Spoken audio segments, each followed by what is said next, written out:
The Mississippi Legislature is weighing tax reforms, including a change to Mississippi's tax on food, especially at the grocery stores. Here's a story from WLBT. They also said that Mississippi is the least friendly state for people living in poverty, and we also have the highest grocery tax. Quite the quandary there. As if it's the state's responsibility to get people out of poverty. They get themselves into it, they get themselves out of it. Neither here nor there. Here's a story from WLBT. A recent study by SmileHub named Mississippi the least supportive state for people living in poverty. It's the poorest state, but charges the most on food tax. Mississippi's taxes its food at 7%, the highest rate in the nation. Here's where they do some dumb people math. It's $200 worth of groceries cost you an extra $14. Well, that's how 7% works. That's $7 on every 100. It's an issue that's come up at the state capitol for years. Several bills have been filed, but haven't made it across the finish line. But there seems to be some traction on the possibility of reducing the sales tax on groceries. Let's listen to WLBT here, and I'll give you my opinions at the end of this. Be the least supportive state for people living in poverty, and some advocates say that highlights the need to reduce or eliminate the tax on food. Right now, we're the poorest state, but charge the most tax on that necessity. Mississippi taxes food at 7%, the highest rate in the nation. A $200 grocery bill will cost $14 extra. Now there's renewed talk of reducing that. Representative Scott Bounds is co-chairing the House Select Committee on Tax Reform. That's tax relief for the citizens,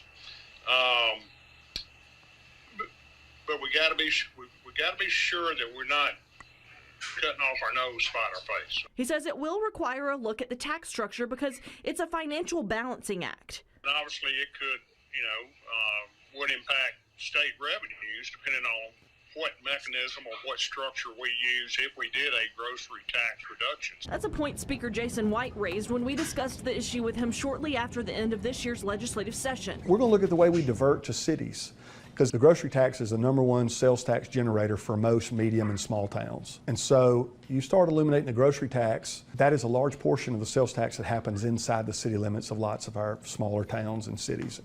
We can't just yank a revenue stream out from under them that they have are beginning or have already budgeted for the next fiscal year in their fiscal year or in the process of getting ready to budget for. So we've got to, I think the big thing is we've got to keep them whole.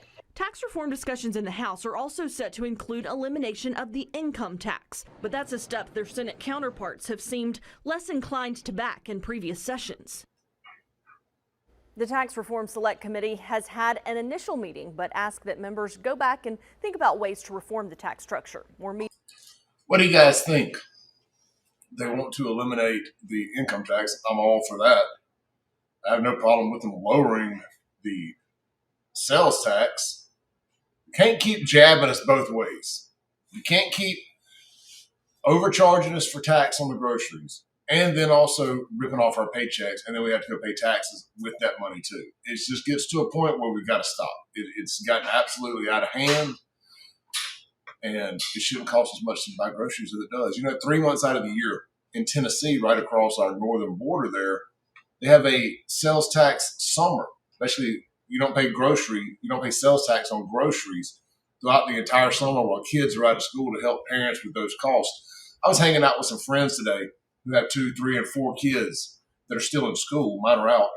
And they were talking about how, and I guess school starts back this week, and they were talking about how they're looking forward to school starting back, not so much just because the kids kind of get out of their hair, but because it gets cheaper to live. Their cost of living goes down when they're not having to spend $100 a head a week on groceries.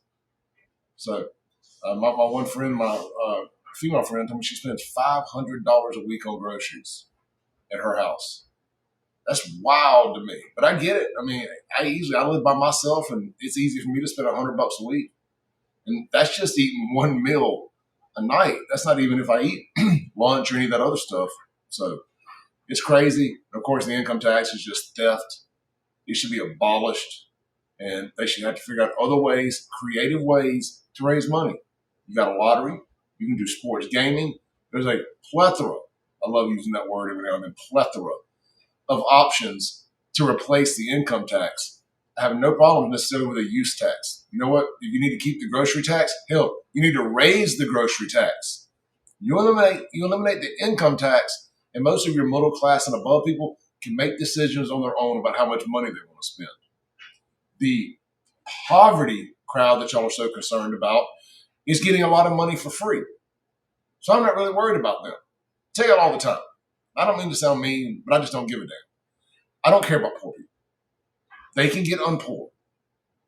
Poverty is not a license to be a jackass.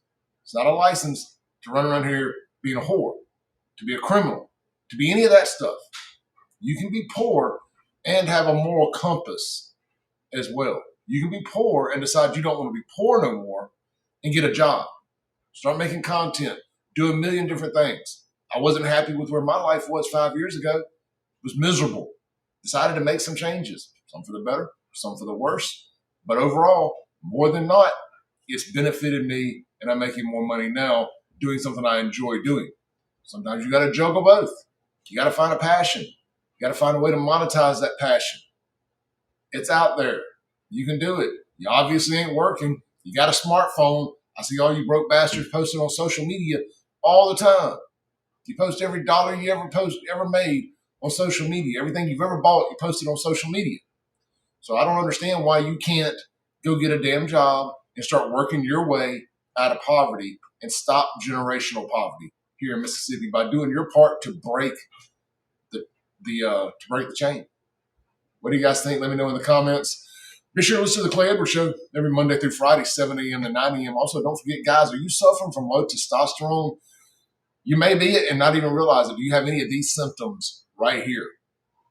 Fatigue. I'm tired. Decreased muscle tone. No, that's not me. Lack of energy. Sometimes. Low libido. Oh, goodness.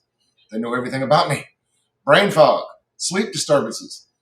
Those are all symptoms of low testosterone. If you'll do this right here, text my name, all caps, Clay, to 601-327-8550. Men's Health of Mississippi is going to hook you up with a free testosterone screening today. They're located out of 120 Fountains Boulevard in Madison, Mississippi. I've been a proud supporter and user of their testosterone replacement therapy for February. Will be 2 straight years, and it has been an absolute game changer in my life. I've got more muscle tone than I've ever had, more energy, libido through the roof. I'm ready to rock and roll. I know that's a lot of information, but hey, that's how we do it here on the Clay Edwards Show YouTube channel. Be sure to hit subscribe, like, share. Check out the radio show every Monday through Friday, 7 a.m. to 9 a.m., 103.9 FM, WYAB. I will see you guys tomorrow morning on the radio.